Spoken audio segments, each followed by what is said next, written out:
এখানে ঘুমাচ্ছে, আমি তার মধ্যে জামা কাপড়গুলো সব মেলে দিলাম। দুদিন ধরে এত বৃষ্টি হচ্ছে যে জামাগুলো পুরোপুরি শোকাচ্ছে না, একটু একটু ভেজা থেকেই যাচ্ছে। আর বাইরে কিন্তু ভালোই রোদ উঠেছে, তো কি হয়েছে, জামা কাপড় তো মেলাই যাবে না, কারণ বাইরে কোনো সুবিধাই নেই জামা কাপড় মেলার। হ্যালো বন্ধুরা, গুড মর্নিং সবাইকে। তো আমার চান আর সব কাজবাজ হয়ে গেছে, আর এখন বাজে 6:50। আমি এখন পুজোটা দিয়ে নেবো। এই যে আমার ছেলে ঘুমাচ্ছে, একটু উঠছে। ছেলেরা যে স্কুল নেই, শনিবার আর রবিবার তো ছুটি থাকেই, তো ওই জন্য ডাকিনি। আর ওর বাবা নিচে আছে, নিচে নেমেছে। কে এসেছে দেখো আমাদের বাড়িতে, মিনি। ছেলের স্কুলে যাব মিটিংয়ে, তো অনেকটাই দেরি হয়ে গেছে, তো ছেলে ম্যাগি বানিয়ে দিচ্ছে আমার জন্য, আর নিজের জন্য বানাবে এটার মধ্যে। আমার জন্য বানিয়ে দিচ্ছে আগে। এই যে এখানে নিজের ম্যাগি বানাচ্ছে। আমার ছেলে সব খাবারের ভাগ দিতে পারবে, কিন্তু ম্যাগির ভাগ দিতে পারবেই না, ওই কারণে আলাদা আলাদা করে ম্যাগি বানাচ্ছে। আমারটা আলাদা, ওরটা আলাদা। যদি ম্যাগি একটু বেশি কম হয়ে যায়, খুব ভালোবাসে ম্যাগি খেতে, কিন্তু আমি সবসময় দিই না, মাঝে।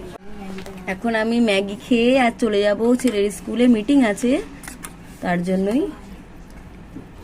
2 মিনিটে ম্যাগি, 2 মিনিটে না 5 মিনিট। অনেকে 5-10 মিনিট লাগে ম্যাগি বানাতে, কিন্তু আমার 2 মিনিটই লাগে সত্যিকার। জাস্ট জলটা ফুটে উঠবে, আমি সঙ্গে সঙ্গে বন্ধ করে দেবো। আর ওই ম্যাগিটাই খেতে আমার ভালো লাগে, শক্ত শক্ত থাকবে, কোনো নরম থাকবে না, গোটা থাকবে না, মানে নরম হবে না, গলে যাবে না, হালকা ঝোল থাকবে। আমার খুব ভালো লাগে অমনি ম্যাগি। রেডি হয়ে নিয়েছি, এবার আমি চলে যাচ্ছি ছেলের স্কুলে। এই যে ছেলে খাচ্ছে এখানে বসে বসে। মিটিংয়ে যাওয়ার জন্য আমরা বেরিয়ে পড়েছি। তো আমাদের বাচ্চা কিন্তু একই ক্লাসে পড়ে না, আলাদা আলাদা ক্লাসেই পড়ে, কিন্তু আমরা যাচ্ছি একই জায়গায়। তো দুজনে মিলেই একসঙ্গে গল্প করতে করতে চলে গেলাম। আর আমাদের ম্যাম এখনও আসেনি, তাই জন্য একটুখানি ভিডিও ক্লিপ নিয়ে নিলাম ম্যাম আসার আগে। 11:05 আমি চলে এসেছি মিটিং থেকে। 10:30টার সময় মিটিং কমপ্লিট হয়ে গেছে। প্রায় 8:30 থেকে 10:30 অবধি মিটিং হয়েছে। খুব দারুণ মিটিং হয়েছে। প্রত্যেকটা বাচ্চার মাকে, মানে পেরেন্টসকে ধরে ধরে বুঝিয়ে বুঝিয়ে বলেছে। আর এই যে পড়তে বসেছে, কারণ রেজাল্টটা খারাপ হয়েছে। আর আমি এখানে খাবার বানাচ্ছি, এই যে দুধ হচ্ছে আর সিউই হচ্ছে। নিজে নিজেই পড়তে বসেছে ভয়ে, কারণ রেজাল্টটা একটু খারাপ হয়েছে, তার জন্যই। তো এদিকে পড়াশুনো করছে অল্প অল্প। তো আমি একটু খাবারটাও বানিয়ে নিলাম। অল্প আর একটুখানি সিমুই ছিল, ওটা দিয়ে বানিয়ে নিলাম। আর নেই, আর খাওয়া হবে না।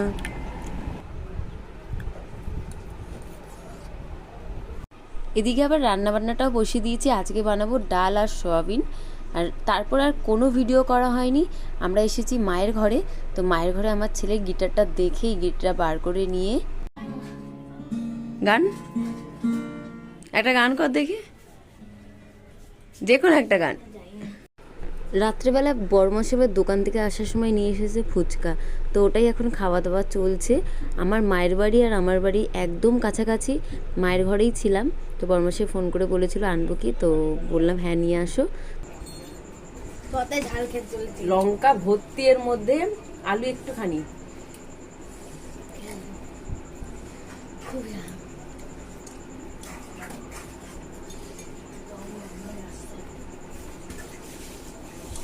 ফুচকা খাওয়ার পর আটা মেখে আর চলে এলাম রুটি বানানোর জন্য।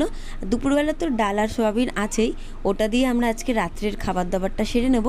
তোমরা যারা আমার ভিডিও প্রথম দেখছো আর যারা এখনও সাবস্ক্রাইব করোনি, একটা সাবস্ক্রাইব করে দিও, লাইক করো। আর তোমাদের যদি আমাকে কিছু বলার থাকে বা জানার থাকে, কমেন্টে জানিও। গুড নাইট বন্ধুরা, পরে ভিডিও নিয়ে খুব তাড়াতাড়ি আসছি।